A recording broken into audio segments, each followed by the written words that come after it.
conflict is at our door. Russia has brought war back to Europe, and we must be prepared for the scale of war our grandparents and great-grandparents endured. Imagine it, a conflict reaching every home. NATO chief Mark Rutte has cautioned the European countries for a possible head-on war with Russia, while urging them to step up their defense budget and military preparations.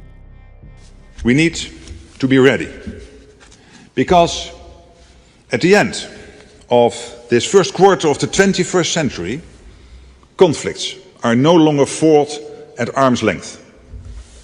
Conflict is at our door. Russia has brought war back to Europe, and we must be prepared for the scale of war our grandparents and great-grandparents endured. Imagine it, a conflict reaching every home, every workplace. Destruction, mass mobilization, millions displaced, widespread suffering and extreme losses. It is a terrible thought. But if we deliver on our commitments, this is a tragedy we can prevent. NATO is here to protect 1 billion people on both sides of the Atlantic. Our mission is to protect you, your families, your friends, and your future. We cannot let down our guard, and we won't. I count on our governments to keep up with their commitments and go further and faster, because we cannot falter or fail. Listen to the sirens across Ukraine. Look at the bodies pulled from the rubble. Think of the Ukrainians who might go to sleep tonight and not wake up tomorrow. And what is standing between what's happening to them and what could happen to us? Only NATO. I have a duty as Secretary General to tell you what lies ahead if we don't act faster, invest in defense, and continue our support for Ukraine. He also highlighted Russia's ties with China, while describing the latter as Moscow's lifeline for its war effort in Ukraine. Rutte alleged that China was supplying most of the critical electronic components needed for weapons to Russia. And how is Putin able to continue his war against Ukraine?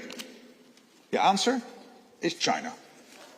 China is Russia's lifeline.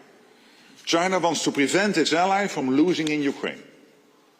Without China's support, Russia could not continue to wage this war. On the other side, Russian Foreign Minister Sergey Lavrov has accused Europe of prolonging the war.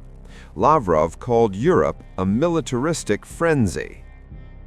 We insist on reaching a package of agreements for a strong, sustainable, and long-term peace with security guarantees for all parties involved, and our negotiations with the U.S. President and his team are dedicated precisely to finding a long-term solution to address the root causes of this crisis. Western Europe, however, as is evident from the statements I quoted from the official German government spokesman, is only thinking about a ceasefire, catching its breath, and once again preparing Ukrainian President Volodymyr Zelensky and his regime for war against the Russian Federation. While on one side, the NATO chief hints at an escalating Russia-Ukraine war reaching the doorstep of Europe, Trump is agitated and frustrated over when the war will end. The president is extremely frustrated with both sides of this war, and he is sick of meetings just for the sake of meeting. He doesn't want any more talk. He wants action. He wants this war to come to an end.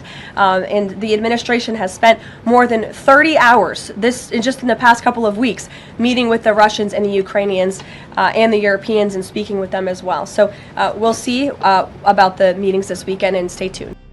Is NATO adding fuel to the fire by talking about further expansion of the Russia-Ukraine war?